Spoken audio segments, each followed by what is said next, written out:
Misteri radio tua, peninggalan kakek.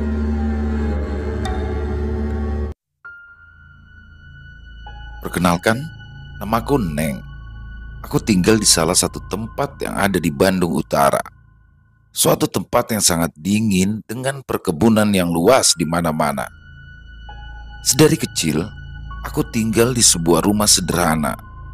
Sebuah rumah yang pada awalnya adalah kebun milik pengusaha Belanda yang mengelola tempat ini puluhan tahun yang lalu. Bandung Utara memang banyak sekali perkebunan dan juga rumah-rumah Belanda. Mereka memang senang tinggal di sini. Selain udaranya yang dingin, juga tempatnya sejuk dan bisa dipakai untuk lahan perkebunan dengan memperkerjakan orang-orang pribumi untuk menggarapnya. Salah satu yang pernah bekerja di orang Belanda tersebut adalah buyutku. Seseorang yang awalnya hanyalah buruh tani di kebun-kebun milik Belanda akhirnya membeli tanah-tanah itu kemudian digarap olehnya. Kebun-kebun itu akhirnya diturunkan kepada kakek dan berakhir kepada ibuku dan juga adik-adiknya sebagai keturunannya. Meskipun kini hanyalah keluarga ibuku yang tinggal di sini. Keramaian di Bandung Kota dengan segala pekerjaan yang tersedia di sana membuat adik-adiknya menjual tanah-tanahnya lalu pindah ke kota Bandung.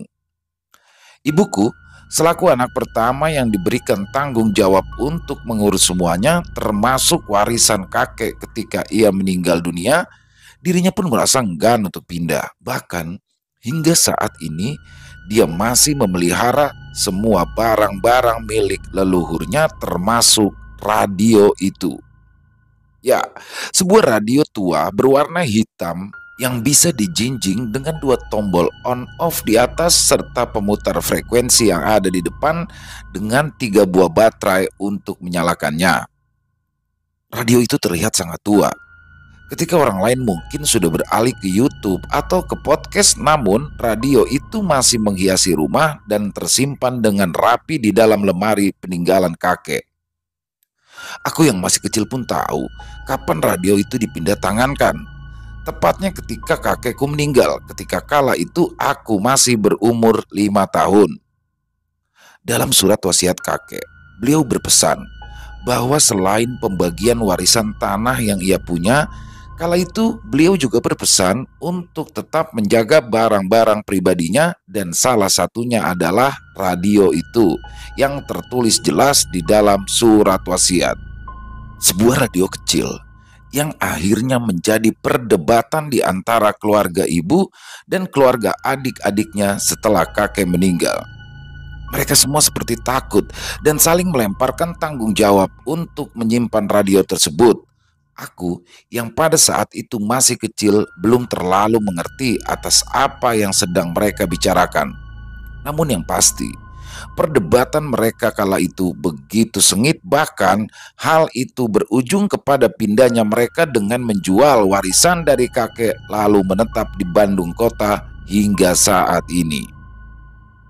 Ibuku yang merupakan anak pertama akhirnya mengambil peran sebagai orang yang bertanggung jawab atas semua barang-barang kakek termasuk radio tua itu.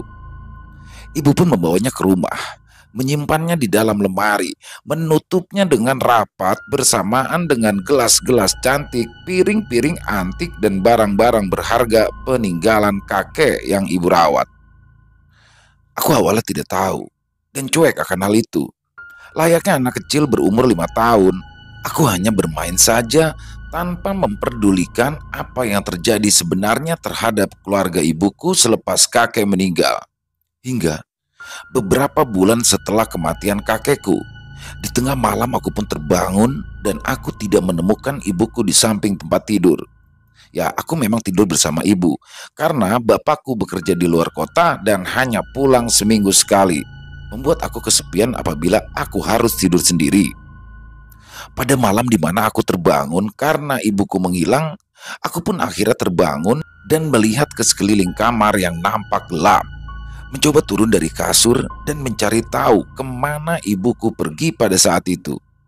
Aku pun berjalan, membuka tirai kamar secara perlahan untuk menuju ke ruang tengah. Ruangan tengah kini begitu sepi, begitu gelap, yang ada hanyalah sebuah pintu lemari yang terbuka dan juga pintu depan yang terbuka begitu saja dengan lampu 5 watt yang masih menyala di teras depan rumah. Apa ibu pergi ke kamar mandi? Pikirku.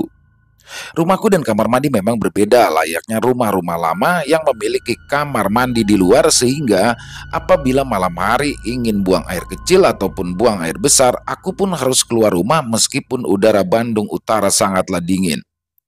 Aku masih berpikiran positif pada saat itu. Sangat wajar apabila ibu pergi ke kamar mandi di malam hari, namun ada hal yang aneh. Ketika aku menengok ke arah lemari, radio yang seharusnya kala itu tersimpan di sana kini hilang. Masa iya ibu ke kamar mandi sambil bawa radio? Pikirku dengan nada yang polos. Wajar aku berpikiran seperti itu karena kamar mandi yang letaknya sekitar beberapa meter dari rumah memang gelap ketika malam. Apalagi di sekitaran rumah yang dikelilingi kebun warisan kakek membuat suasana semakin sepi. Sehingga mungkin saja ibu keluar dan membawa radio tua itu untuk dinyalakan dengan bertujuan agar mengusir rasa sepi dan menghilangkan rasa takut yang mungkin ia rasakan ketika berada di luar rumah. Aku yang penasaran akhirnya berbalik ke arah lemari, mencoba mencari tahu apakah benar hanya radio itu saja yang hilang. Jujur, aku takut pada saat itu. Seorang anak yang baru berusia 5 tahun berjalan di dalam kegelapan malam di ruangan tengah membuatku bergidik ketakutan.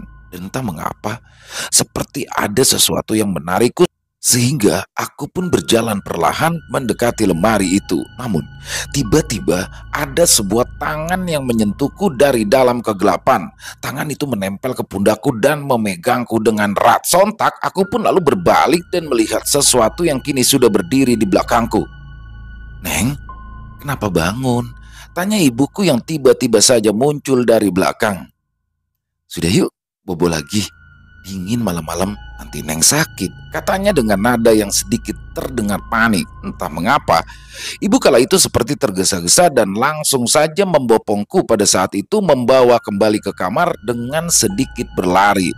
Beberapa kali dia menengok ke arah pintu rumah yang kala itu masih terbuka sambil menyuruhku untuk kembali ke kamar. Kala itu aku tak dapat melihat raut wajah ibu karena gelap, tapi aku tahu dari hembusan nafasnya juga detak jantung yang berdetak kencang ketika ia menggendongku. Sangat terasa jelas jika ibuku sedang panik dan juga ketakutan setelah melihatku berdiri di ruangan tengah gelap pada malam itu. Ibuku menggendongku dengan segera, meninggalkan pintu lemari dan pintu rumah yang masih terbuka begitu saja. Dia seolah tak peduli akan hal itu dan lebih memilih untuk membawaku segera ke kamar dengan sedikit berlari. "Mah, itu pintunya belum ditutup," tanyaku. Ibu seperti tidak mendengarkan apa yang aku katakan. Dia hanya berjalan terus ke arah kamar lalu menidurkanku seperti biasa. "Mah, itu pintunya belum ditutup, nanti ada maling." Aku kembali bertanya ketika ibuku menidurkanku di kamar, namun dia hanya tersenyum dan mengusap-usap kepalaku sambil bersenandung agar aku segera tertidur. "Iya, Mama tahu. Neng tidur dulu ya. Nanti pintunya Mama tutup kalau Neng sudah tidur ya," jawabnya sambil bersenandung kecil. Di tengah-tengah proses menidurkanku lagi pada saat itu, aku yang sudah mulai mengantuk tiba-tiba dikejutkan oleh suara radio tua yang tiba-tiba saja menyala dari arah luar. Tepatnya berada di halaman rumah yang hanya diterangi oleh lampu 5 watt yang redup pada malam itu. Radio itu menyala secara perlahan. Aku dengan jelas mendengar suara kresek-kresek radio yang menyala itu. Seperti ada orang yang menjalankannya lalu memutar tombol frekuensinya agar bisa menangkap siaran radio yang masih mengudara di tengah malam seperti ini. Tak lama suara itu berhenti, tepat ketika terdengar siaran radio yang menayangkan cerita wayang golek yang dulu sering diputar semalaman suntuk hingga subuh tiba. Ibuku seperti kaget kalau mendengar hal itu. Aku yang masih terkantuk di tempat tidur pun bisa dengan jelas melihat ibuku yang menengok ke arah tirai kamar. Tak lama kemudian, ibu pun langsung berpaling ke arahku dan menyuruhku kembali agar bisa tertidur di tengah-tengah suara pagelaran wayang golek yang masih terdengar hingga ke kamarku. Secara samar-samar, aku juga mendengar seseorang yang sedang tertawa di luar sana. Tapi itu bukan suara tawa dari dalam radio. Ya, seperti ada suara lain yang sedang menertawakan pagelaran wayang golek yang ada di radio. Sebuah suara tertawa dengan nada yang berat, seperti suara orang tua yang tertawa, namun terdengar sangat menyeramkan. Beberapa kali ibu melirik ke arah tirai kamar. Beberapa kali pula dia memastikan aku harus cepat tidur pada malam itu. Aku tidak bisa melihat dengan jelas apakah ibuku dalam kondisi panik atau tidak pada saat itu. Namun yang pasti, dia berusaha agar aku cepat tertidur. Dia seperti khawatir dengan radio tua yang menyala begitu saja di luar sana.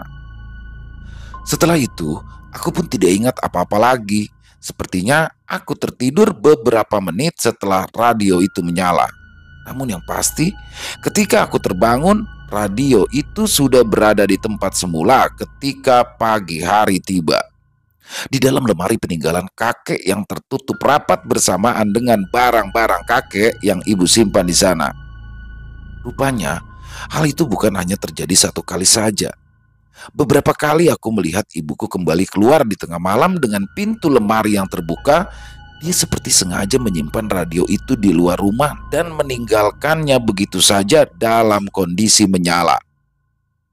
Di malam Kamis, minggu pertama setiap 1 bulan sekali, aku ingat betul bahwa itu adalah jadwal radio itu harus keluar rumah dan menyala begitu saja sepanjang malam.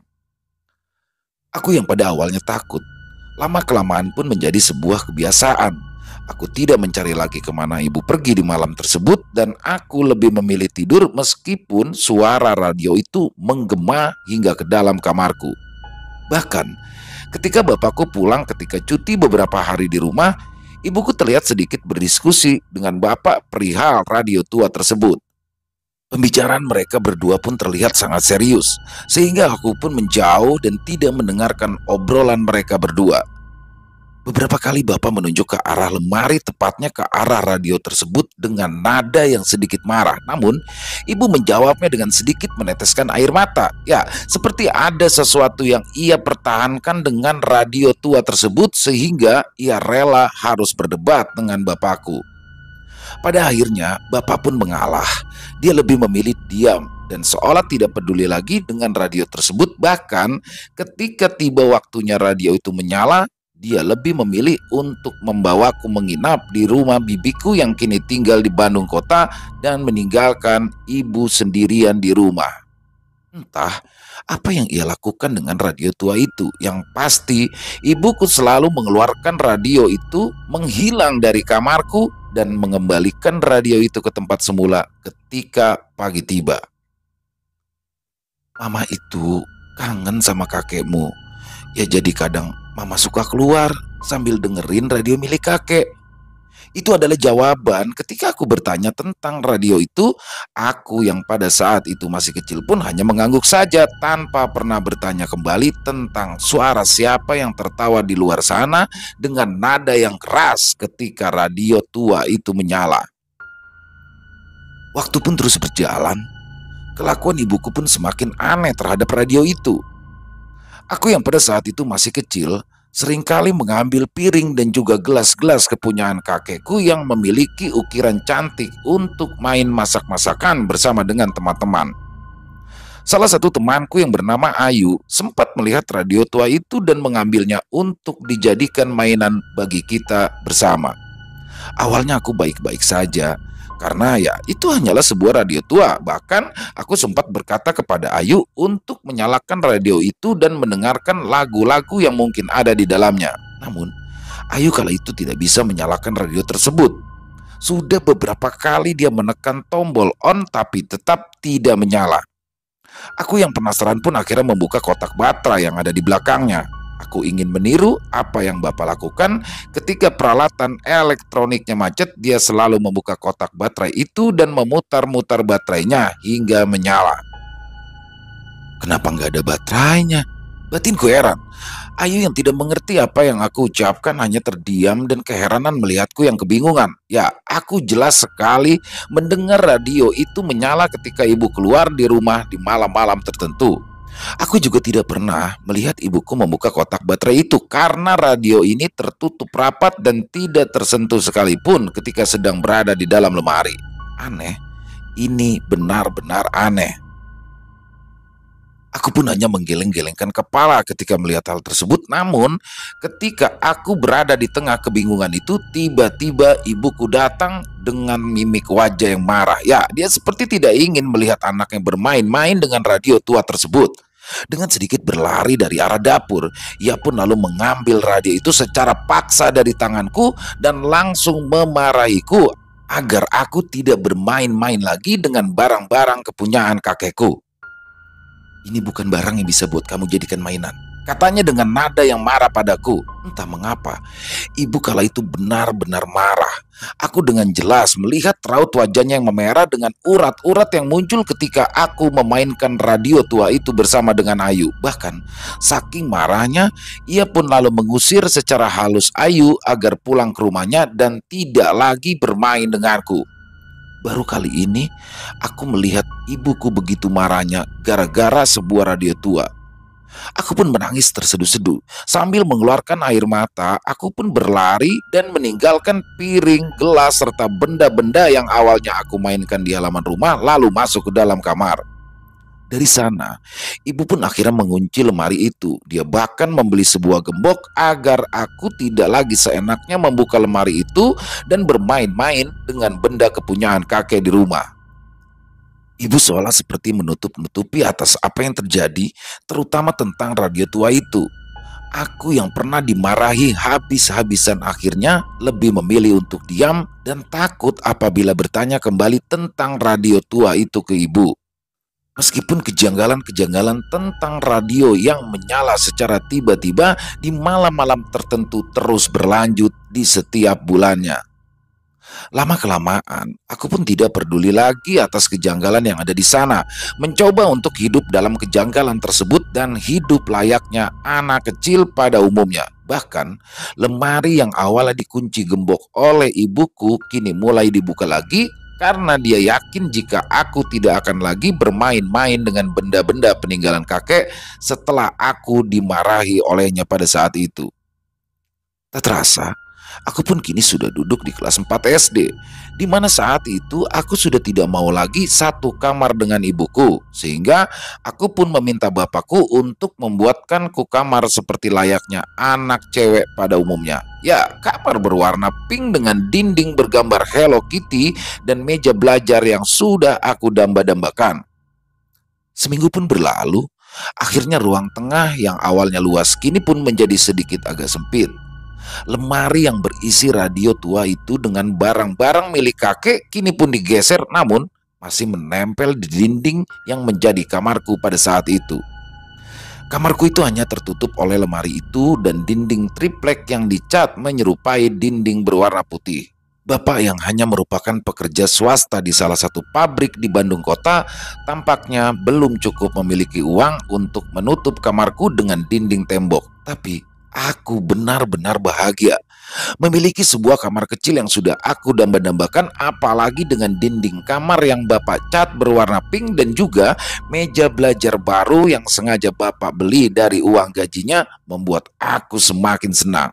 Namun, entah mengapa, ketika aku mulai menempati kamar itu, ekspresi ibu seperti sedikit ketakutan karena dinding kamar yang aku tempati sangat dekat dengan lemari yang berisi radio tua itu. Sehingga tak lama setelah aku memindahkan semua baju-bajuku ke sana, ibu pun tiba-tiba membuka lemari itu, mengambil radio tua itu dan menyimpannya yang entah di mana. Dia mengambil radio tua itu, menyimpannya di salah satu laci di dalam lemarinya, lalu menguncinya dengan rapat dan menggantung kuncinya di paku yang berada di dalam kamarnya. Saat itu ibu berkata, kalau radio tua itu akan dia simpan di lemari bajunya. Meskipun ya, lagi-lagi aku menemukan kejanggalan atas apa yang ibuku katakan pada saat itu. Apakah ibu melakukan hal tersebut karena kamarku dekat dengan lemari itu? Atau mungkin ada alasan lain atas apa yang ibu lakukan terhadap radio tua itu? Entahlah, aku pun tidak tahu kenapa ibu melakukan hal itu karena hanya radio itu saja yang ia ambil sedangkan barang-barang peninggalan kakek lainnya masih berada di dalam lemari tersebut. Beberapa malam pun berganti. Aku yang terbiasa tidur di kamar bersama ibu dan bapak ketika dia libur bekerja, kini terasa sepi ketika aku menempati kamar ini. Malum saja, aku masih belum terbiasa dengan suasana ini. Meskipun aku sudah memiliki kamar sendiri, tapi aku belum bisa untuk tidur tanpa kehadiran ibuku yang tidur di sampingku. Apalagi, malam ini terasa sangat dingin. Aku pun hanya bisa memandangi gambar-gambar di dinding dengan lampu kamar kecil berwarna hijau yang menyala di dalam kamar. Ya, aku sengaja meminta bapak membelikan lampu kamar sehingga ketika aku tidur, kamarku tidak terasa gelap karena masih ada satu titik cahaya kecil yang redup ketika lampu kamar dimatikan. Dan entah mengapa, di malam ini aku sangat sulit untuk memejamkan mata. Aku hanya bisa tiduran di kamar tanpa bisa terlelap. Seolah seperti ada sesuatu yang membuatku terbangun meskipun aku sudah beberapa kali mencoba tidur pada malam itu. Aku bahkan melakukan berbagai cara agar aku bisa cepat tertidur. Membaca buku, bermain dengan boneka Barbie yang selalu menemaniku ketika tidur, bahkan aku mencoba untuk mematikan lampu tidurku agar ruangan menjadi gelap dan aku bisa terlelap. Namun, semuanya gagal. Tubuhku seolah seperti dipaksa untuk terus terjaga pada malam itu. Bahkan tak terasa, waktu kala itu sudah menunjukkan pukul 11 malam ketika aku sedang berada di dalam kamar. Di tengah-tengah kebingunganku karena aku belum juga bisa terlelap pada malam itu. Dan tiba-tiba, seperti ada seseorang yang membuka lemari yang letaknya persis di dekat kamar. Lemari yang sudah tua sehingga ketika dibuka engselnya yang sudah berkarat menimbulkan bunyi atau suara yang terdengar hingga ke dalam kamarku. Sontak, aku terkejut. Siapa yang malam-malam membuka lemari tua itu? Apa itu ibu? Gumamku. Tapi kenapa ibu membuka lemari itu? Bukannya radio itu sudah dia pindahkan, apalagi sekarang bukan waktunya radio itu menyala. Aku yang penasaran akan hal tersebut pun akhirnya terbangun dari kasur, berjalan perlahan mendekati tirai kamar yang menjadi pembatas kamarku dengan ruangan tengah. Apa yang aku pikirkan sepertinya benar, karena nampak ada sebuah bayangan yang berdiri di depan lemari itu. Aku bisa dengan jelas melihat bayangan itu dari balik tirai kamar. Sepertinya memang ibu. Tapi untuk apa ibu buka lemari itu? Kan radionya sudah dipindah. Aku yang penasaran akhirnya kembali berjalan ke ruang tengah, apalagi kali ini aku memanggil ibu sambil membuka tirai kamar. Bu, bu, aku memanggilnya dengan pelan, berusaha memastikan jika itu adalah ibuku yang sedang membuka lemari tua itu. Namun, seketika aku terdiam. Tepat ketika aku membuka tirai kamar, aku tidak melihat siapapun di sana. Aku tidak menemukan ibuku yang terlihat dari tirai kamarku. Aku tidak melihat apapun yang berdiri di depan lemari tua itu. Semua nampak kosong. Seperti tidak ada apapun di ruang tengah. Yang ada hanyalah pintu lemari yang kini terbuka dengan radio tua yang entah mengapa kini muncul lagi di dalam lemari setelah ibuku pindahkan beberapa hari yang lalu. Tentu saja, hal itu membuatku terdiam. Tubuhku terasa kaku, kesulitan untuk bergerak. Nafasku mendadak menjadi berat dengan jantung yang berdetak semakin kencang. Aku ketakutan. Aku benar-benar ketakutan atas apa yang sudah aku lihat. Siapa yang berdiri di sana? Lalu kenapa radio tua itu bisa kembali lagi ke dalam lemari tua itu? Keringat dingin seketika muncul dan membasahi punggungku. Butuh beberapa menit agar aku bisa tersadar bahwa apa yang aku lihat bukanlah sesuatu yang normal. Tak lama aku berteriak sambil berlari ke arah kamar ibuku untuk membangunkannya. Dengan sedikit menangis, aku pun langsung melewati lemari yang masih terbuka itu dan berbelok ke kamar ibu dengan tergesa-gesa. Bu, ibu, radio itu bu, radio itu. Kataku sambil menggoyang-goyangkan tubuh ibuku dengan nada yang menangis. Hal itu tentu saja membuat ibuku terbangun Dengan sedikit terkantuk, dia pun mendengarkan apa yang sedang aku bicarakan, dan ketika sadar bahwa aku membicarakan tentang radio tua tersebut, tiba-tiba dia terkaget dan seketika terbangun sambil meraih kunci lemari kamar yang menggantung di dinding. Dia seakan tidak percaya atas apa yang aku katakan. Ibu langsung membuka lemari itu dan membuka laci yang ada di dalamnya. Ibu tiba-tiba terdiam tepat ketika dia membuka lemari kecil itu. Raut wajahnya mendadak pucat, bahkan dia sempat menoleh ke arahku yang masih saja menangis di atas kasur dengan kondisi yang ketakutan. Radio yang sudah dia pindahkan dan dia simpan di lemari kamarnya kini menghilang. Ya, dia tidak menemukan radio itu di sana. Ibu yang memastikan atas apa yang aku katakan pun langsung keluar kamar, meninggalkanku ke sana sendirian sebelum akhirnya kembali dengan nafas yang terengah-engah setelah memastikan bahwa apa yang aku katakan tadi adalah sebuah kebenaran. Sekarang kamu tidur bareng ibu dulu ya di sini. Sementara jangan tidur di kamar dulu. Jadi sekarang jangan menangis lagi. Ada ibu kok di sini yang nemenin kamu, kata ibu yang kembali dari ruang tengah dengan wajah yang panik. Aku terbangun ketika pagi hari tiba. Tercium aroma masakan buatan ibu yang membuatku langsung membuka mataku dan duduk di atas kasur pagi itu. Tak lama, ibu membuka tirai kamarnya dan mengajakku untuk keluar kamar sambil tersenyum. Dia seperti sudah melupakan kejadian yang kemarin dengan wajahnya yang pucat karena aku melihat ibu kini menjadi biasa lagi. Aku pun lalu keluar kamar, melihat ke arah lemari peninggalan kakek dan juga melihat radio itu masih tersimpan di sana. Tapi kali ini ketika aku melihatnya sedikit lama, pandanganku tiba-tiba teralihkan. Sudah tuh Neng, jangan dilihatin terus.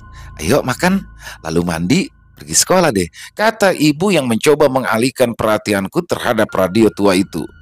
Aku pun hanya mengangguk dan duduk di depan makanan yang sudah ibu siapkan di pagi itu. Entah mengapa, aku penasaran akan radio tersebut. Setelah bertahun-tahun aku membiasakan diri dengan radio tua itu beserta kejanggalannya, aku pun akhirnya bertanya kembali kepada ibu. Bahkan kali ini aku mencoba bertanya terus-menerus ketika ibuku mencoba untuk mengalihkan pembicaraan kita ketika sedang makan.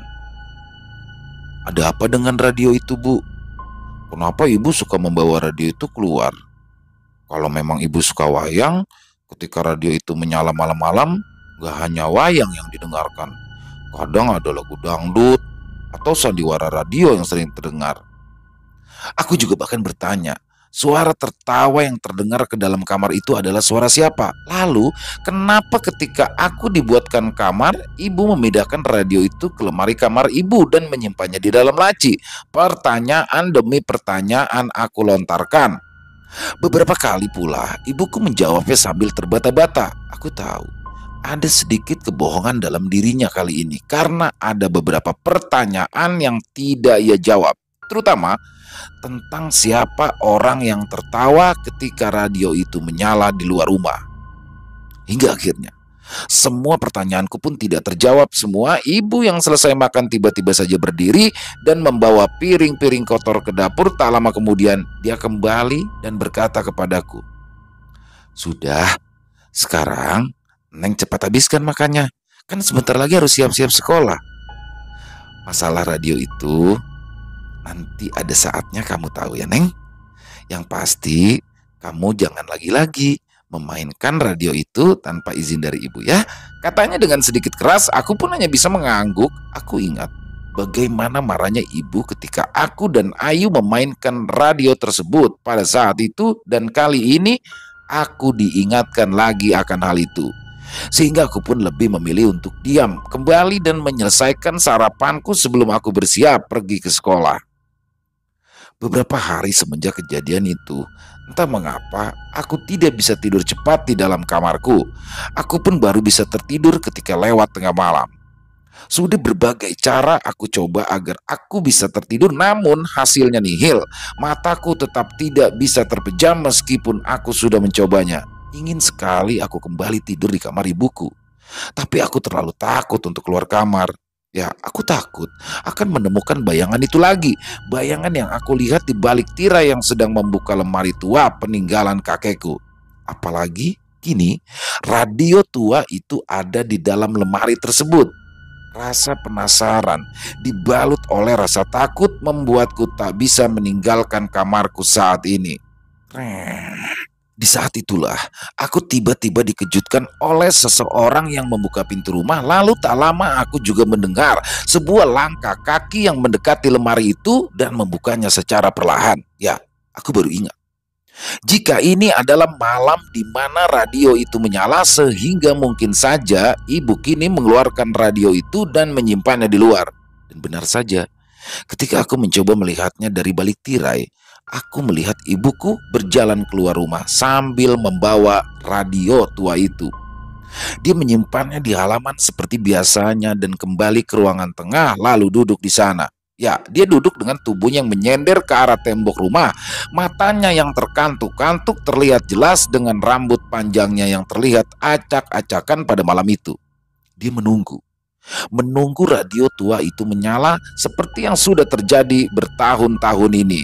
Biasanya ketika aku masih tidur di kamar ibuku, ibu harus memastikan bahwa aku sudah tertidur pula sebelum ia mengeluarkan radio itu. Namun karena aku dan dirinya kini berbeda kamar, jadi dia pun tidak mengetahui bahwa aku kala itu masih terbangun dan kini sedang melihatnya dari balik tirai kamar. Ibu hanya terdiam kala itu. Dia seperti menjaga agar tubuhnya tidak tertidur pada malam itu. Sesekali dia melihat ke arah pintu rumah yang terbuka, namun dia seperti enggan untuk keluar setelah mengeluarkan radio itu dan menyimpannya di halaman. 1 menit berlalu, 2 menit, 5 menit, hingga 15 menit setelah radio itu dikeluarkan, belum ada tanda-tanda radio tua itu akan menyala. Semuanya hening dan sepi seperti malam-malam sebelumnya di rumah ini. Ibu pun sepertinya menyadari akan hal itu. Tubuhnya seperti ragu untuk bergerak.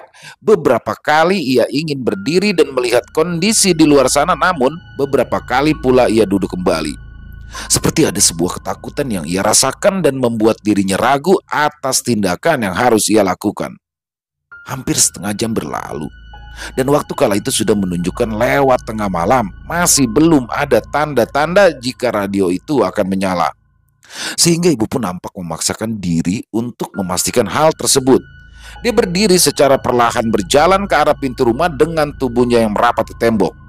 Kedua tangannya terlihat memegangi tembok yang ada di belakangnya. Dia seolah seperti mengintip secara perlahan ke arah luar pada saat itu. Tak lama kemudian, raut wajah ketakutan yang ia rasakan kini berubah menjadi keheranan. Dia menggeleng-gelengkan kepalanya beberapa kali sambil tetap berdiri di pintu rumah. Dia melihat ke sekeliling seperti sedang mencari sesuatu, sebelum akhirnya ia pun keluar lalu mengambil kembali radio tua itu dan membawanya kembali masuk ke dalam rumah dengan tergesa-gesa. Aku yang takut ketahuan jika aku sedang melihatnya dari arah kamar, seketika langsung menutup tirai dan duduk di balik dinding triplek yang menjadi pembatas kamar. Namun aku bisa mendengar langkah kaki ibuku yang berjalan dengan terburu-buru sambil bergumam secara perlahan saat itu. "Kenapa kakek buyut nggak datang?" katanya sambil menyimpan radio itu ke dalam lemari peninggalan kakek. "Kenapa ibu bicara seperti itu? Bukannya kakek buyut sudah lama meninggal?" gumamku yang duduk di balik dinding triplek kamar yang tipis itu. Tentu saja hal itu menjadi pertanyaan bagiku. Apalagi aku sangat tahu jika kakek buyutku itu sudah lama sekali meninggal, bahkan jauh sebelum aku lahir. Semakin lama, semakin banyak pertanyaan yang menumpuk di dalam kepalaku. Namun aku seperti enggan untuk bertanya karena aku tahu ibuku akan menjawab hal itu dengan semua kebohongannya. Hingga akhirnya, tepat 2 hari setelah kejadian tersebut, aku yang masih tidak bisa tidur di kamarku tiba-tiba mendengar kembali sebuah suara dari ruang tengah. Seperti sebuah suara orang yang bolak-balik mengelilingi rumah. Dia berjalan ke arah dapur, lalu ke ruangan tengah, lalu ke dapur lagi, seperti sedang mencari sesuatu. Pada awalnya, aku berpikir jika itu adalah ibuku yang mungkin saja sedang mencari sesuatu. Aku sadar ibu yang umurnya semakin hari semakin menua membuatnya terkadang melupakan sesuatu, sehingga dia pun sering mencarinya dengan mengelilingi rumah. Namun tak lama kemudian sesuatu pun terjadi. Ibu seperti tengah membuka lemari peninggalan kakek. Suara decit engsel kayu yang sudah sedikit karatan membuatku bisa mendengarkannya dengan jelas. Tak lama kemudian, radio tua itu pun bersuara. Kresek, kresek, kresek. Kumaha, Daramang Sedayana, bertemu lagi dengan Wakepo di acara kami yang sudah dinanti-nanti. Ya, dongeng yang akan dibawakan oleh Wakepo sekarang berjudul Si Rawing Saat Ini. Suara radio itu tiba-tiba terdengar olehku. Suara dari salah satu pendongeng terkenal yang bernama Wakepo yang sering kali bercerita tentang seorang pendekar yang bernama Si Rawing yang biasa didengarkan di radio. Aku sangat ingat betul suara itu. Itu adalah suara dari radio tua yang ada di dalam lemari peninggalan kakekku. Namun aneh, siapa yang kini mengeluarkan radio itu dan mendengarkannya di ruangan tengah? Apa itu ibu? Pertanyaan seketika muncul di dalam benakku. Aku tahu radio tua itu tidak akan menyala di waktu yang seharusnya, apalagi sekarang bukan waktunya untuk radio itu menyala. Karena apabila hari ini adalah waktunya, ibu pasti akan mengeluarkan radio itu dan menyimpannya di luar. Tidak seperti ini, di mana radio tua itu dinyalakan di ruang tengah rumahku. Jantungku tiba-tiba berdetak kencang. Aku yang sedang tiduran di kasur kamar tiba-tiba merasakan hal yang tidak enak. Aura di dalam kamar tiba-tiba terasa mencekam, seperti ada sesuatu yang menekan tubuhku pada saat itu. Apalagi kamarku ini sangat dekat dengan lemari peninggalan kakek yang hanya terpisah oleh dinding triplek tipis. Aku terus berpikir tentang radio tua itu yang semakin lama suaranya terdengar semakin kencang. Dia seperti sedang mendengarkan sandiwara radio yang bercerita tentang si Rawing yang harus berhadapan dengan demit, gunung yang mengutuk sebuah desa sehingga membelenggu oleh aturan yang menyiksa mereka. Pada awalnya, aku ragu untuk berdiri. Namun suara radio tua itu semakin lama terdengar semakin kencang, bahkan membuat telingaku menjadi sakit ketika aku mendengarkannya lebih lama. Aku memaksakan diriku untuk berdiri. Aku yang masih berpikir jika itu adalah ibu yang sedang mendengarkan sandiwara radio di ruangan tengah, membuatku ingin menegurnya agar menurunkan volume radio tua itu agar aku bisa tidur kembali. Akhirnya, aku pun berjalan secara perlahan membuka tirai kamarku yang tipis itu dan melangkahkan kakiku ke ruangan tengah. Namun, tepat ketika aku membuka tirai kamar itu, astaga, apa itu? Apa yang aku lihat bukanlah ibu yang aku kenal, tapi orang lain, tepatnya sesosok yang lain yang baru kali ini aku lihat. Sesosok makhluk yang sedang merangkak di langit-langit rumah dengan salah satu tangannya yang memegangi radio tua yang terlihat jelas olehku. Tangan dan kakinya sangat kecil dan kurus, namun kuku-kukunya panjang sehingga bisa merangkak di langit-langit rumah. Tubuhnya terlihat sangat kurus, bahkan tulang-tulangnya terlihat dengan sangat jelas olehku yang muncul di antara kulit-kulitnya yang sangat pucat. Rambutnya yang hitam terlihat terurai lurus ke bawah. Meskipun aku hanya melihat punggungnya, tapi hal itu membuatku kini merasa ketakutan. Bahkan tubuhku sendiri mendadak lemas hingga aku pun terjatuh di pintu kamar yang hanya tertutup oleh tirai. Aku tidak tahu makhluk apa itu, namun yang pasti baru kali ini aku melihatnya. Ya, sesuatu yang menyeramkan yang mungkin saja ini adalah alasan kenapa radio tua itu menyala secara tiba-tiba, dan juga alasan kenapa radio itu harus disimpan di luar dan ibu tidak ingin aku mengetahui bahwa yang menyalakan radio itu adalah makhluk seperti ini.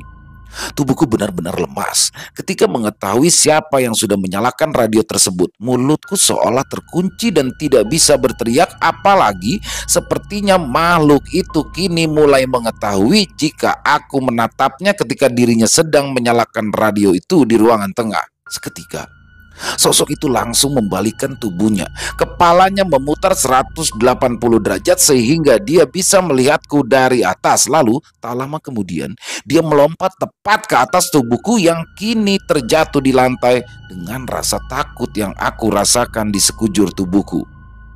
Tangan dan kakinya yang panjang dan kurus kini terlihat lebih jelas. Apalagi wajahnya yang menyeramkan kini ia perlihatkan kepadaku dari dekat.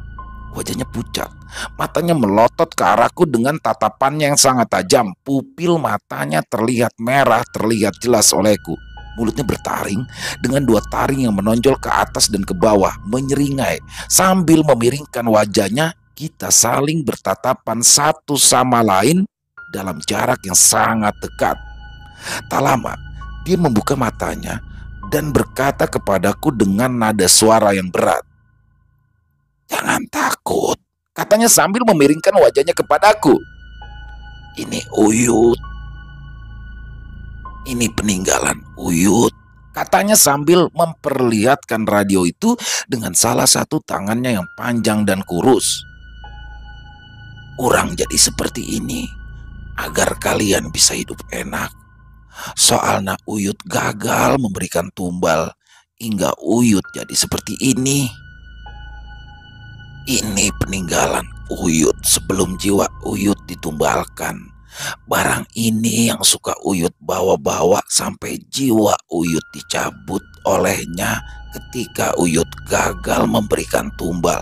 Aku yang lemas sepertinya sudah tidak bisa lagi menahan kesadaranku pada saat itu. Meskipun nampaknya dia tidak ingin menyakitiku, tapi wajahnya benar-benar menakutkan. Dia mengaku jika ia adalah kakek buyutku, namun aku tidak percaya. Aku hanya bisa terdiam ketika dia berkata dengan gigi taringnya yang tajam tepat di depan wajahku. Tak lama, aku pun tak sadarkan diri.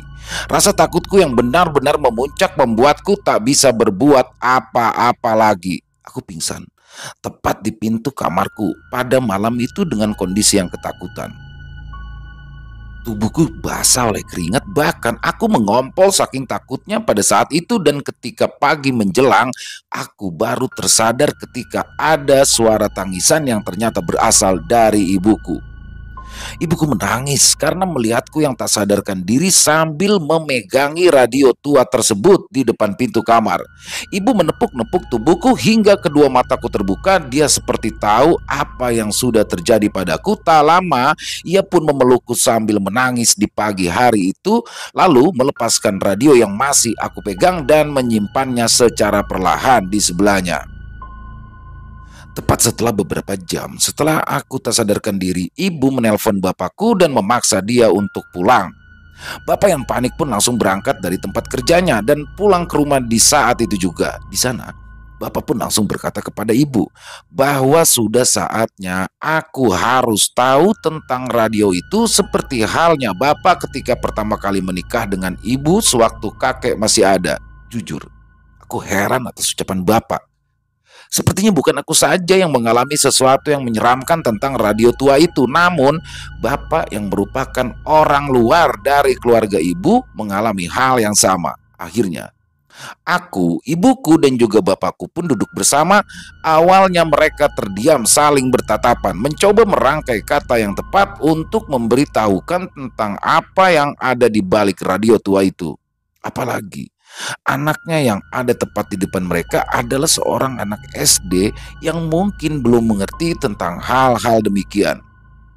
Ibu pun akhirnya berkata, terutama tentang radio dan sebuah kisah di dalamnya. "Neng, apa yang Neng lihat semalam adalah kebenaran. Dan apa yang diucapkan olehnya itu adalah kebenaran. Itu semua adalah aib yang ditutupi oleh keluarga kita, terutama tentang kakek ibu atau buyutmu." Ibu mendadak terdiam sebentar. Dia seolah seperti mencoba merangkai kata lagi agar aku mengerti ketika ibu menjelaskan hal tersebut. "Kakek buyutmu dulu itu merupakan buruh tani di sekitaran sini. Berakhir dengan membeli tanah-tanah di sini. Bukan tanpa sebab dia melakukan usaha yang lain supaya dia kaya raya. Karena tidak mungkin seorang buruh tani bisa membeli sebagian besar tanah-tanah ini meskipun dia sudah bekerja membanting tulang hingga akhir hayatnya. Akan tetapi dia melakukan sesuatu yang membuat dia menjadi kaya raya, melakukan sebuah perjanjian dengan sesuatu yang salah. Dan uang yang ia dapatkan dari perjanjian itu dia belikan kepada tanah-tanah yang ada di sekitaran sini. Tanah dan kebun yang akhirnya dibagikan kepada keturunannya, yaitu pada kakekmu, dan turun kembali kepadaku selaku cucunya, dan mungkin nantinya akan turun kepadamu selaku cicitnya. Memang buyutmu itu salah, melakukan perjanjian yang salah. Namun dia tidak pernah mencelakakan keluarganya, bahkan dia berbuat seperti ini demi keluarganya." Ibu pun kembali terdiam. Dia seperti sulit mengatakan hal tersebut sehingga dia melihat kembali ke arah bapakku yang duduk di belakang. Bapak hanya mengangkat tangannya dan menyuruh ibuku melanjutkan apa yang sudah ia katakan pada saat itu. Kakek buyutmu sebelumnya belum meninggal. Jiwanya masih berkeliaran di sini, di kebun, di tanah yang sudah ia beli. Dan selama hidupnya, dia selalu memakai radio tua itu untuk dipakai. Radio tua itu adalah barang kesayangannya yang ia dapatkan dengan susah payah. Dan ketika dia meninggal, tepatnya ketika jiwanya diambil untuk memutus perjanjian itu agar tidak berimbas kepada anak-anaknya, jiwanya terjebak. Terjebak di tempat ini dan kita selaku keturunannya selalu membiarkan dirinya menyalakan radio kesayangannya ketika ia muncul. Karena itu adalah harta yang tersisa olehnya selepas ia direnggut jiwanya ketika perjanjian itu berakhir. Jadi, biarkan ya radio itu menyala sebagaimana mestinya karena dia masih keluarga meskipun kini sudah berbeda alam. Hanya itu yang ibu katakan pada saat itu. Setelah itu ibu kembali terdiam dan menangis. Aku pun tidak terlalu mempertanyakan apa yang dikatakan ibu, karena jujur aku belum terlalu mengerti tentang apa yang sudah ibu katakan. Namun yang pasti setelah itu aku kembali takut untuk tidur sendirian. Ya, aku takut bertemu lagi dengannya meskipun itu adalah jiwa dari leluhurku. Aku hanya ingat aku kembali tidur di dalam kamar itu ketika SMP, di mana banyak teman seusiaku yang sering menginap di rumah. Aku pun berusaha membiasakan diriku atas apa yang terjadi, bahkan membiasakan diriku ketika radio tua itu menyala dengan sendirinya di lemari dekat kamar. Bahkan, kini ibuku hanya membiarkan makhluk itu di dalam rumah saat ini. Lebih tepatnya kakek buyut yang jiwanya menjadi makhluk yang menyeramkan, membuka lemari dan mengeluarkan radio tersebut untuk dinyalakan di ruangan tengah. Meskipun aku pernah sesekali penasaran dan mencoba mengintip lagi ketika radio itu menyala, namun kali ini aku tidak menemukan sosok itu. Hanya ada radio tua yang tergeletak begitu saja di ruang tengah, di tengah keheningan malam yang menyelimuti di malam tersebut. Hingga akhirnya, tepat ketika aku dewasa, aku pun baru mengerti tentang apa yang sudah ibu katakan. Tentang siapa kakek buyutku yang rela melakukan perjanjian dengan mereka agar bisa membeli tanah milik orang Belanda itu untuk kemudian ia garap. Dia juga membebaskan beberapa tanah lalu membagikannya kepada kerabat dan juga tetangga-tetangganya. Ya, dia adalah orang yang baik, namun memakai cara yang salah. Mengorbankan dirinya agar dia bisa menggarap tanah yang dulu dikuasai oleh orang asing, hingga hidupnya menemukan sebuah penyesalan. Tepat ketika melahirkan kakek juga adik-adiknya, dia takut perjanjian itu akan membebani anak-anaknya kelak karena mereka haruslah melakukan ritual di malam-malam tertentu untuk melakukan persembahan demi keberlangsungan hidup mereka. Sehingga dia pun merelakan tubuhnya untuk ditumbalkan. Dia sengaja melakukan hal itu untuk memutus mata rantai perjanjian tersebut. Sebelum meninggal dunia, dia berpesan kepada kakek dan adik-adiknya agar menyiapkan satu benda yang harus ada di samping dirinya ketika meninggal. Awalnya, kakekku dan adik-adiknya pun tidak mengerti. Mereka kebingungan atas benda apa yang harus ada di samping kakek buyut pada saat itu. Tak lama, ajal yang ditentukan pun tiba. Jiwanya direnggut paksa sehingga meninggalkan tubuhnya yang kosong seperti orang yang sudah meninggal. Namun entah mengapa, sebuah radio yang ada di dalam kamar tiba-tiba saja menyala tepat ketika jiwanya direnggut paksa sebagai syarat pemutus perjanjian dengan mereka. Radio itu adalah radio yang ada di dalam lemari peninggalan kakek. Jadi, anggapan ibu tentang jiwa kakek buyut bergentayangan dan melayang-layang tak tentu arah di tanah-tanah yang ia beli adalah sesuatu yang tidak benar. Aku pun baru mengetahui bahwa jiwa kakek buyutlah yang terjebak di dalam radio itu entah sampai kapan. Bahkan hal itu pula lah yang menjadi alasan adik-adik ibu tidak mau mengurus radio tua itu tepat setelah kakekku meninggal. Karena hampir seluruh keluarga besarku termasuk semua menantu-menantunya pernah melihat sosok kakek buyut yang menyeramkan itu setidaknya satu kali dalam hidupnya. Termasuk aku. yang aku tuangkan dalam kisah ini sekarang.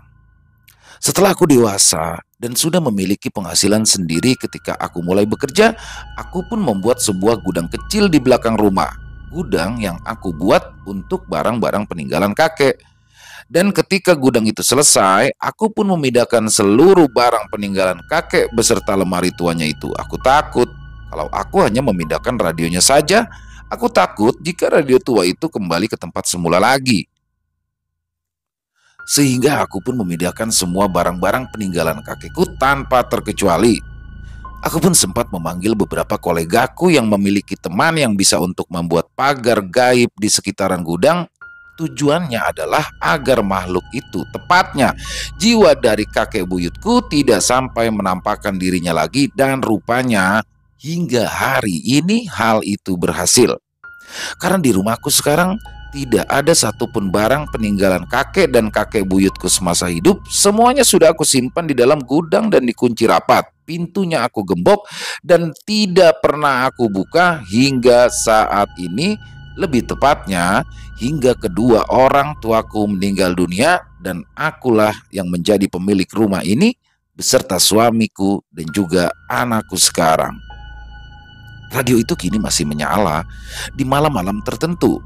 Meskipun kini aku tak bisa memastikan kapan radio itu menyala setelah aku mengalami kejadian tersebut ketika aku masih kecil.